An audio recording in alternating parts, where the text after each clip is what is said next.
More news at 11:30. Breaking news when it happens. I'm Jordan Brown, 95.5 WSB.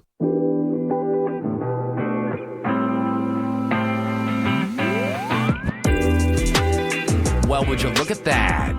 This is the Nightcap with yours truly, Jared Yamamoto.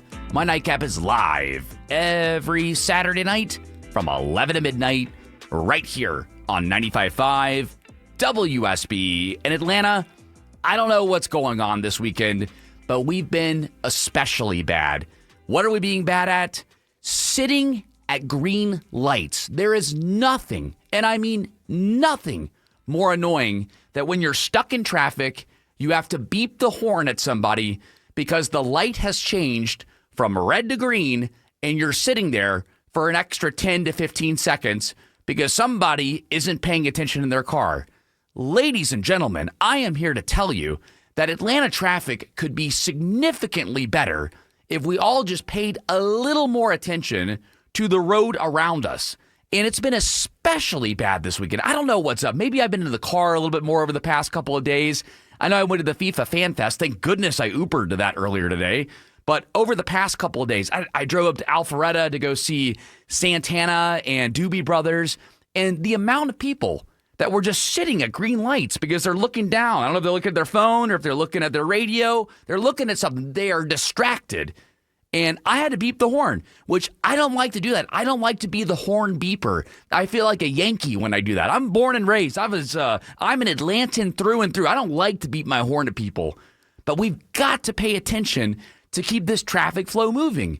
And over the past couple of days, and especially this weekend, it's been really bad. And while I'm on it, what is going on with people not looking when they veer into the highway? I mean, this has been really bad. I know a lot of these newer cars, and believe me, if you're new to my Nightcap, I am against a lot of the new technology that's in these new cars because I do think that it makes a lot of drivers dumber. And for me, I have a very basic Jeep Wrangler, and I think that my very basic Jeep Wrangler forces me to be more aware of my surroundings. And I think that with a lot of these newer cars, you have the lane assist technology and, the car beeps at you when you're about to hit somebody. And overall, the intention that these manufacturers were doing when they created this technology was not bad, but it's made people lazy. And people, I'm going down 400 and people are just like turning into my lane. I'm like, whoa, did you even see me here? I mean, I've got a bright colored Jeep. And I'm a bigger car than you. If you hit my Jeep's going to take out your Kia or whatever you're driving, your Nissan. It's going to take it out. So I'm just blown away with Atlanta drivers this weekend. And I promise you, I'm going to calm myself down. Even coming to the station tonight, I still had to deal with somebody sitting at a green light. People, we can do this. We can make the traffic flow better in the city. Pay attention. If you're changing lanes on an interstate, you need to be using your mirrors and turning your little head and looking over to the left and looking over to the right to make sure that you're safe to do so. Technology is great. Use it. If it's beeping at you, great. But also, turn your little head and it's going to help you. All right, now we'll get into the real news of the night here. Oh, my goodness. It's the news of the night. I swear, there's nothing more annoying than when you get stuck at a light and you have to wait another round because somebody wasn't paying attention. All right, I'm done. I promise I'm done. Darius, you're judging me right now. I see you there, buddy. Darius, you've been doing a great job flying my Nightcap over the past couple of weeks. He makes sure that my voice gets to each and every one of you, and he's been doing a great job over the past couple of weeks. Let's get into the real news here because, I've largely avoided Iran, and last week was a really fun show, which if you tuned in, and if you ever missed my Nightcap, the great thing about my show is it does become available as a podcast on Mondays. And last week's was really special because I didn't realize until probably about 2 months before America 250 that my show was actually going to be live on the 4th of July. So last week, if you caught it, thank you so much for listening. If you have not heard it, it is a full America-themed show and very different than what I usually do. It's a really special show, and it is available wherever you get your podcasts. Just look for The Nightcap with Jared Yamamoto. But let's get into this Iran situation because the ceasefire has collapsed and we're kind of going tit for tat right now with these military strikes over the Strait of Hormuz. And let's just be honest. Let's just call this what it is. Whoever we are talking to within the Iranian government does not have full control over that country. I believe that the Iranian Revolutionary Guard, the IRGC, has a lot more control over that country than we believe. And even in these stories that you see now, you'll see stories from the Associated Press, CNN, even Fox News. You'll see them all over the place where it's like the Iranian government has agreed to a deal. The Iranian government has agreed to have talks. And for me, it's like, I want names at this point. This has been going on for far too long. My threshold is about at the end here. I understood why we went in there initially, and that was to make sure to knock out the ability for Iran to get a nuclear weapon. I thought we did that with Operation Midnight Hammer last year. Apparently that wasn't enough. And now it's looking like we're going to get caught in this quagmire and be stuck in this situation for a while. So now we have to deal with the situation for what it is. And if it requires a 37-year-old talk show host on WSB Radio in Atlanta to be able to help the U.S. military come up with a logical solution on how to deal with this, then consider me at the U.S. government service here. What needs to happen from here on out is every negotiation that we have with them, because there's been all these issues with apparently behind closed doors, they're saying one thing and then going back to their people and saying something else. Who knows? Maybe they're doing that with us too. From now forward, what needs to happen is there needs to be members of the press involved in these conversations, and the conversations and transcript need to be leaked out, or not leaked out. They just need to be distributed after these conversations happen. So that way their people aren't confused with what's going on, and the American people aren't confused as to what's really being negotiated behind these air quote closed doors. Also, if the IRGC truly has as much control as it appears they do, again, just with all these missiles being fired in the Strait of Hormuz, ships and whatnot, then they probably need to have a seat at the table along with whoever is in control of the Iranian government. Because I'm tired of our reporting saying, and not WSB Radio, but just American reporting saying that we're dealing with them. We're actually trying to find a long-term solution with their government. Their government, we knocked out the first three layers of their government. We really don't know who's in control. And obviously, if the person claims they're in control, how much influence do they really have? So this is the situation that we're in. They need to make sure that they are putting credible people in a conversation with our people under the conditions that every conversation that happens in that meeting, I don't care if it's a cough, a sneeze, a fart, I don't care.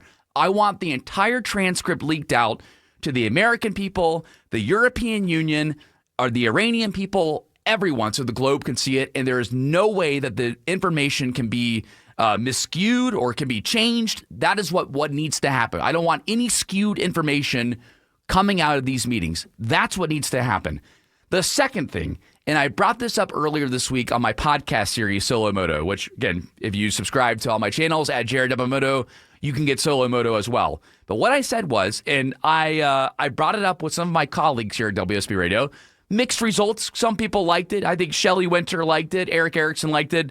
Von Hessler, Aram, they were kind of giving me a hard time about it. But this president is very much obsessed with domes and dome technology. And I think that dome technology makes sense. Well, and if you're unfamiliar, what he wants to do over the United States is create a nuclear defense system called the Gold Dome.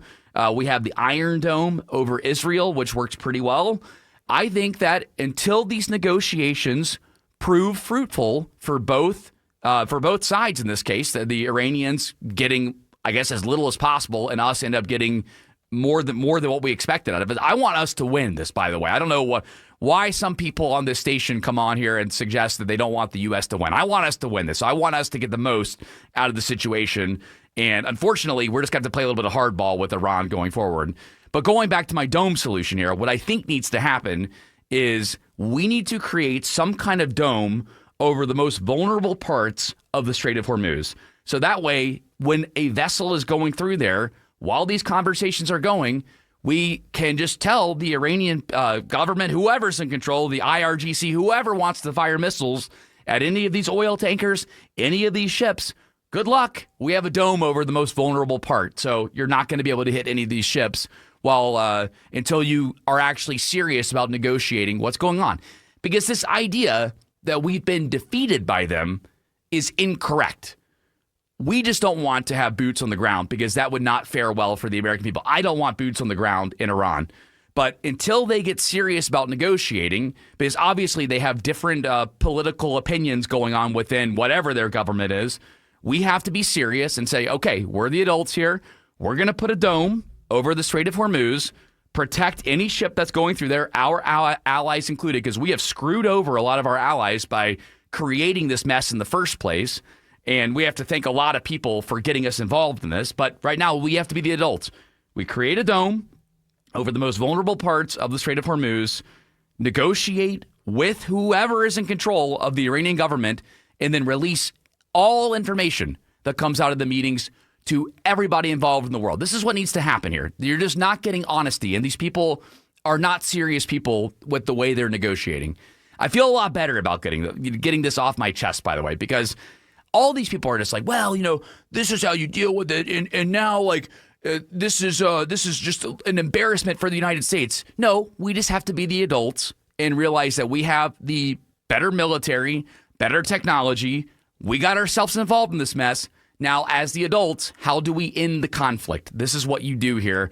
And for Republicans especially, not saying that I have a vested interest in them, but if we're still involved in Iran going into the midterms, you can kiss the election goodbye. Democrats are going to win the election, and it probably won't even be close.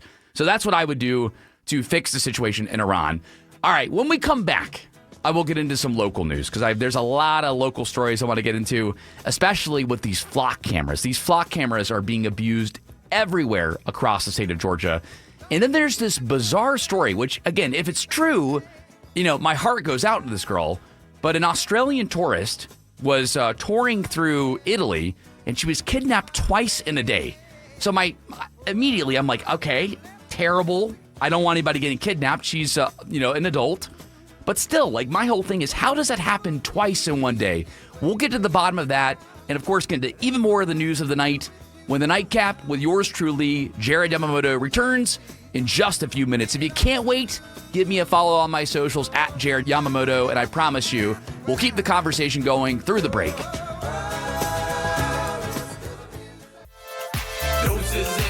I had an epiphany earlier today while walking around the big FIFA Fan Fest at Centennial Olympic Park with my friends. We popped into a couple of the bars, including the brand new Irish pub, Irish Exit. And of course, the Irish Exit is a play on if you're too drunk, you don't tell anybody and you have an Irish exit. That's what it's evolved into. But this is how Jared Yamamoto's mind works here. I started thinking, I'm like, when did Guinness come out? Because an Irish Exit is connected to Guinness beer. And also, when did the potato famine happen? So I started looking into all this Irish history. And follow me here. I do believe that an Irish Exit is because you're too intoxicated now. I absolutely believe that. But I believe in the beginning, the reason why people called it an Irish Exit is because if you have too many Guinness, then you often have to go to the bathroom. And I mean really bad. And if you're not a Guinness drinker, you don't know what I'm talking about. But if you have several Guinnesses, then you know what I'm talking about. And so I think that the Irish Exit actually started as a reason why people had to disappear to go to the bathroom in a bad way, if you know what I mean, and has evolved into, in present day, if I'm too drunk, that's why they ended up Irish exiting the situation. You can let me know on the open mic feature on the WSB radio app.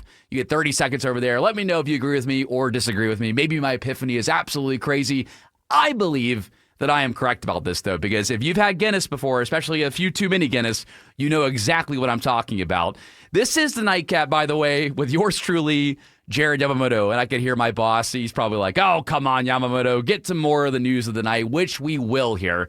I just teased this, and this is a concerning story. Talked a little bit about this on my podcast series, Solo Moto, this week. So for those that are diehard fans and subscribe already to my Nightcap podcast feed, you know what I'm talking about here. But these flock cameras are getting out of control. And now at least 10 law enforcement officers across the state of Georgia have recently been arrested and fired for misusing these Flock safety license plate tracking cameras. In case you missed it, earlier this week, there was a story from Albany where 5 police officers were fired and booked into jail after an internal audit flagged them for accessing the system on multiple occasions for non-law enforcement purposes. Can't be doing that. This is a lot of personal information that these officers have. And now, from Greene County, we have a deputy that was terminated and arrested after an audit revealed that she used the system over a 3-month period to personally track at least one individual license plate without law enforcement justification. She faces charges of violation, oath of office, and unlawful retention of automated license plate reader data. So, again, where I start with this, and these Flock cameras, again, they collect all kinds of license plate data, and in my opinion, the intention is in the correct place, right? You're trying to aid law enforcement officers. But here's the problem, is that when you give individual officers this kind of power, where it looks like in this case, I don't know the exact truth here, but the fact that she was tracking at least one individual license plate for over 3 months, this is a borderline stalking case here. And maybe it's an ex-boyfriend, maybe ex-girlfriend. I don't know her situation. But what I am here to tell you is that one person in law enforcement should not have that kind of power. And it is so upsetting to see that people cannot handle this kind of power. We need to get to a place in this country where people within law enforcement, with the technology and the advantages they get being in law enforcement, we need to get to a place where we can trust what they're doing.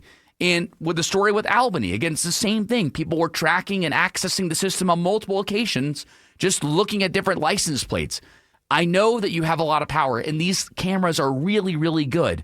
But for anybody else involved in law enforcement here in this state, and by the way, don't think that there are other places. Cherokee County, you're involved too. This is a couple weeks ago. A lieutenant, a sergeant, and a deputy were terminated and criminally charged for using these license plate readers outside of their official duties. So if you have this power for anybody involved in law enforcement, just understand that you have limitations as well. The technology is there to help better and make your job easier, but that does not give you license to then abuse it and take advantage of us, the people of Georgia, that are just trying to live our lives. Maybe you are trying to crack down a case. Maybe you were trying to use it for good. But the reality is you also have to remain within the law as well. And it's unfortunate to see a great technological advantage in these Flock cameras being used for bad purposes. And to have already 10 arrests here in the state, at this point, there has to be some limitations put on it. And I'm looking to the Gold Dome to make sure that we get some kind of changes and reform to fix this going into the future. All right, after news, weather, and traffic, we've got even more local stories, and a new survey says that support for capitalism has fallen. I have an idea on how to fix that. I'll tell you what it is after news, weather, and traffic, right here on the Nightcap with yours truly, Jared Yamamoto. Stephanie Stallworth, Triple Team Traffic, 95.5 WS. Wow.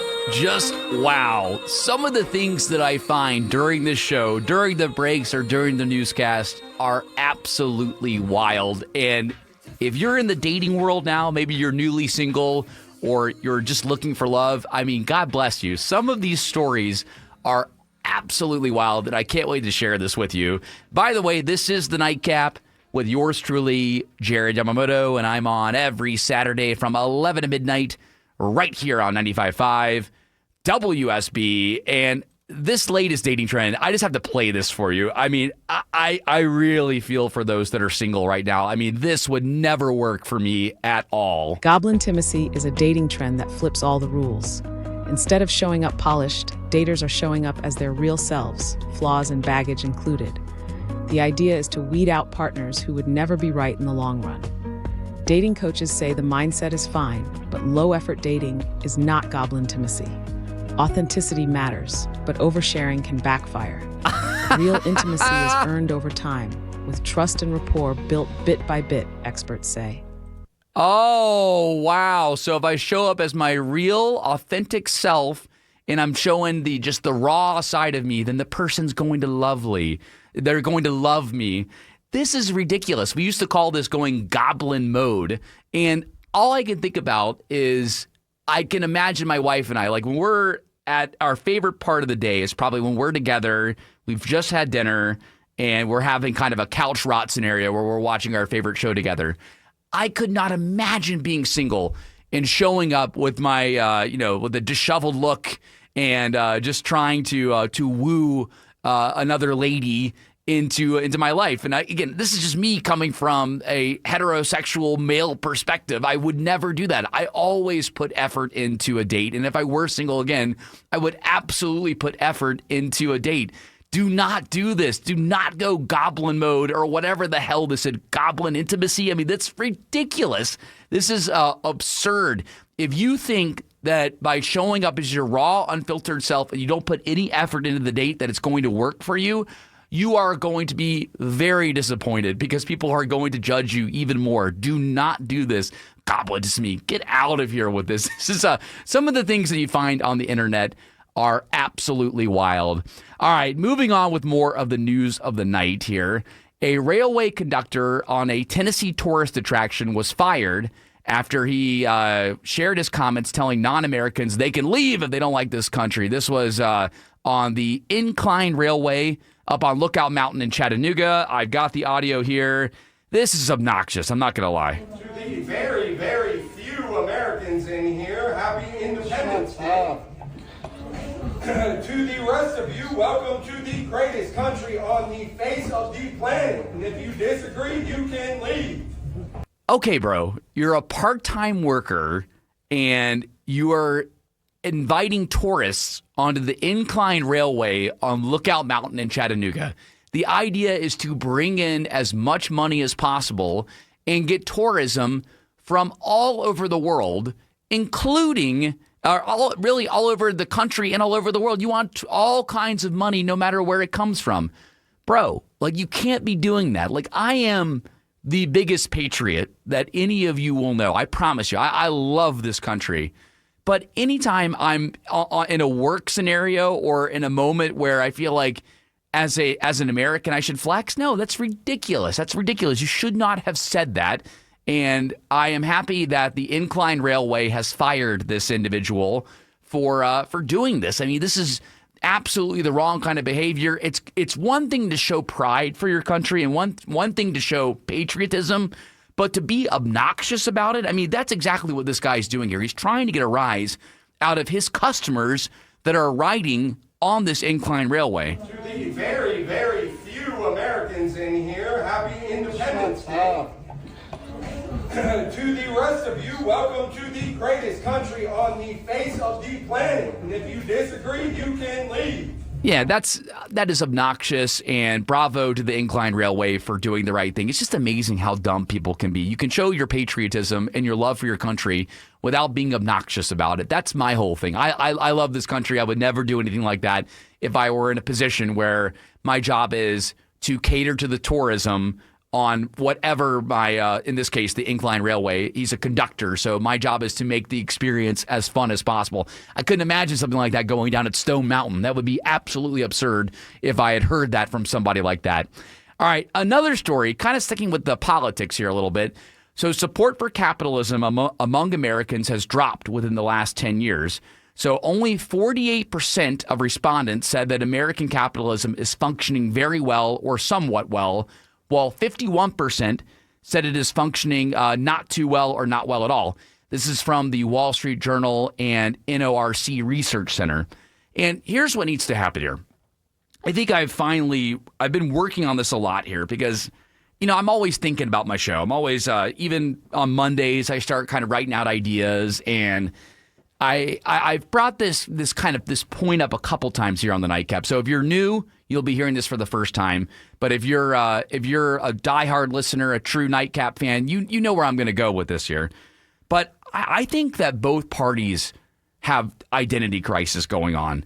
And right now, like I'm very pro-capitalism. I think there's no such thing as a perfectly fair system for everybody, but it is certainly the closest to that.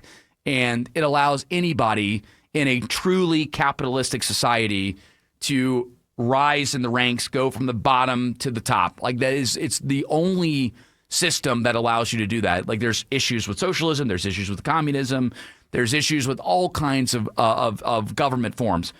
But the issue is the way that it's being sold now. And the way that Democrats are running, for example, right now is, and they're finding a lot of success with these kind of Democrat socialist candidates. And you can't blame them. It's kind of like their Tea Party movement that's happening now. And that's what happens when the party in power isn't doing a good job. It's going to create and I hate using the term revolution, but it spawns new energy into the opposing party. That's what's happening now. What we're seeing now is the Democrats' Tea Party moment with all of these Democrat socialists popping up all over the place and winning these primaries. Am I concerned? No, not at all. But what needs to happen is capitalism needs to be sold correctly. And a lot of people feel like they can't get themselves out. And the lessons here, and especially I got to talk to my Republican friends here for a second, because I really do believe that if you acknowledge conservative principles, but also have a heart on some things and just use your head on some things, you're going to win elections. Like this idea, and let's talk about some of the things that have been squandered now. In my opinion, ICE, ever since Minneapolis, has done a much better job of keeping themselves out of the headlines. Occasionally they popped up here and there, but really they've done a good job of laying low since the catastrophe that happened in Minneapolis, where 2 American citizens lost their lives to ICE. And that was an overstep, right? Like the issue was that America had a border control issue, and now that the border's secure, we took a step too far, right?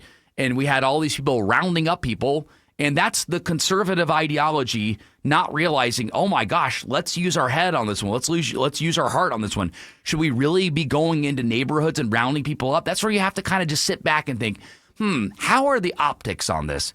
And then move forward from that. And I think for the most part, aside from a couple of stories, believe me, there have been some local stories that I have been very upset about with ICE. But for the most part, they have really calmed back the rhetoric and realized, let's use our head. The American people don't like that.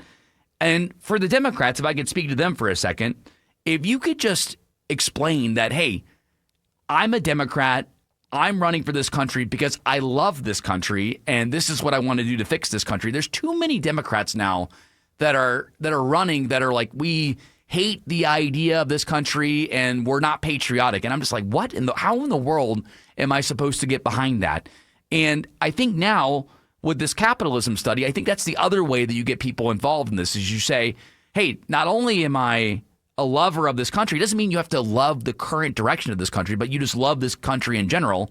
But I'm also a capitalistic Democrat. That's how you sell that message, is say, hey, I'm going to make sure that capitalism works for everyone, and that doesn't mean that I'm going to give special handouts or anything, but it does mean, though, that I'm not going to be a jerk about things and not let optics or an ideology control exactly how I think about things. That's the reality of what Democrats need to do to win elections. I think they would win a lot of independents, a lot of moderates back if they were just to say just those couple of things. Hey, I'm a Democrat. I care about the little guy. I care about your social rights. But here's the deal. I'm also a capitalist, and I also love this country, and I believe that I can make it better because of these policies. It really is that simple. And it's amazing to me that they're going in this weird direction now where, for me, like, I'm very open-minded. I mean, as you guys know, like, going into November, I have a lot of issues here in Georgia with the nominees that are running here. I'm not a big fan of Mike Collins, not a big fan of John Ossoff, Keisha Lance Bottoms, Rick Jackson, and the governor's race. Just not really a big fan of either of them. And I think that if they were to apply this logic, again, I just gave a handbook to the right on what they should do, and that is, again, for those on the right, if you were to have conservative principles but also use your head and your heart some, I think that you could win a lot of elections with that policy. And if you're a Democrat that's running and you think that running against, this country sucks, this is the worst country ever, and by the way, I want to change the format or the type of governance that we've had for all these years that have worked so well in capitalism, the type of mechanism that has gotten so many people from the bottom all the way up to the top. It's absurd to me that so many people are just willing to just trash that away and say that they don't care about this country, because that doesn't sell somebody like me who could be swayed one way. If you're unfamiliar with my politics, I am a fiscal conservative and a social liberal. And oftentimes, I end up voting for Republicans just because the social side, though important, what's more important to me is making sure that our bills are paid. And at the end of the day, making sure that my kids have got a future that they can look forward to. That's why I usually end up voting for Republicans. But that doesn't mean that I'm afraid to vote for a Democrat. But for both sides there, I just gave you a playbook. That's how you win elections there. Now you go out there and take it. I'm curious which side is going to take that. Republicans, have a little bit of a heart. Keep your conservative values going, but have a heart and use your head. And on the Democrats, have a little patriotism and sell capitalism. That's what you have to do to win these elections. All right, when we come back here on the Nightcap with Jared Yamamoto, my goodness, I have not gotten to this tourist story where apparently a Australian tourist was traveling in Italy. She was kidnapped twice in one day. I have a lot of questions about this story. I want to get to the bottom of that. And also, we'll get to even more of the news of the night. I got all these tabs open in front of me. We'll try to get to as many as possible when my Nightcap returns in just a few minutes. Give me a follow if you can't wait through the break.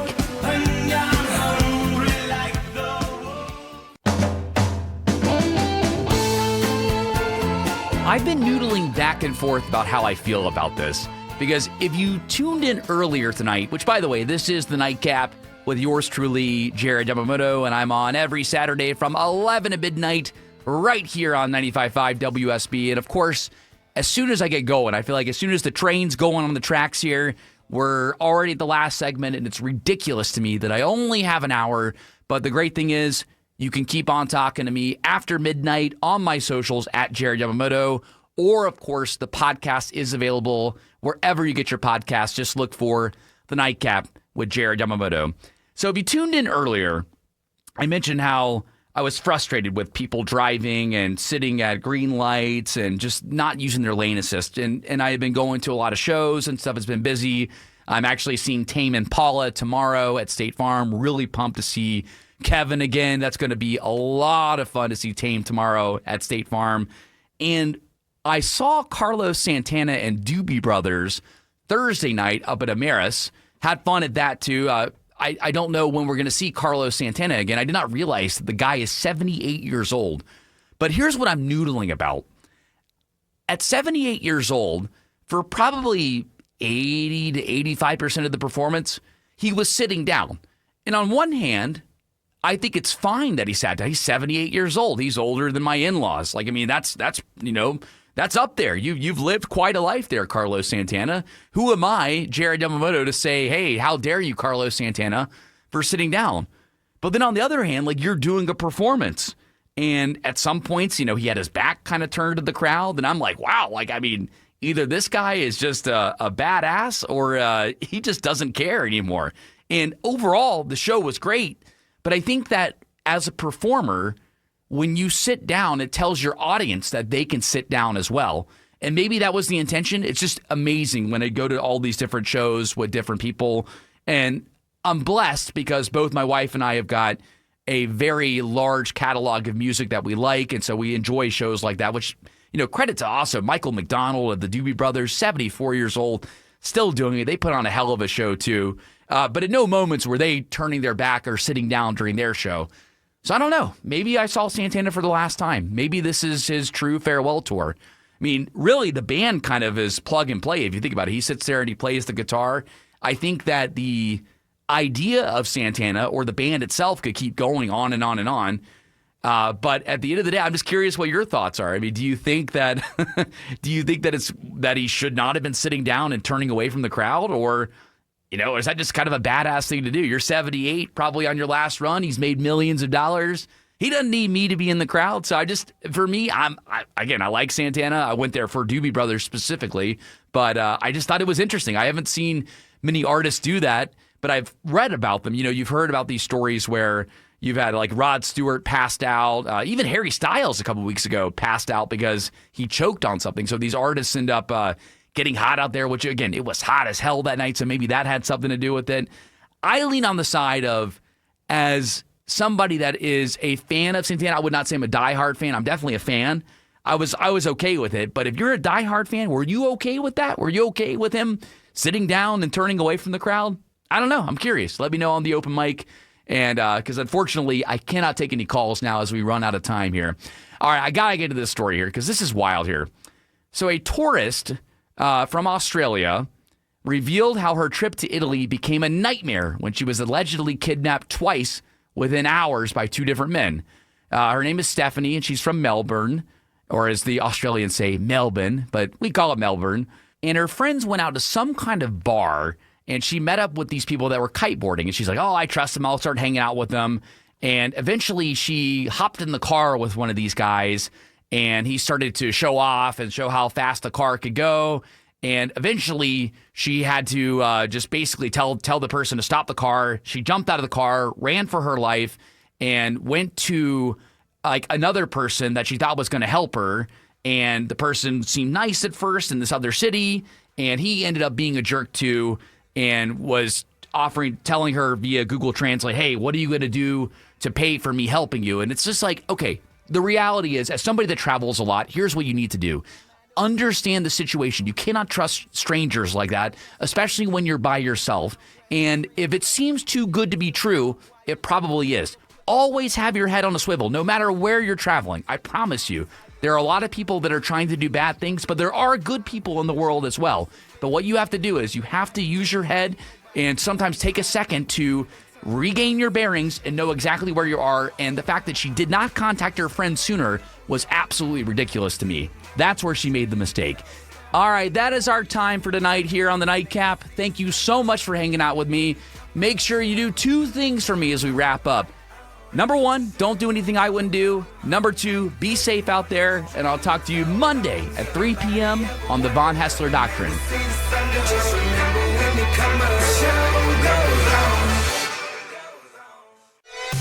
WSB Atlanta, WSBB FM, and HD1 Doraville. 95.5 WSB, Atlanta's News and Talk.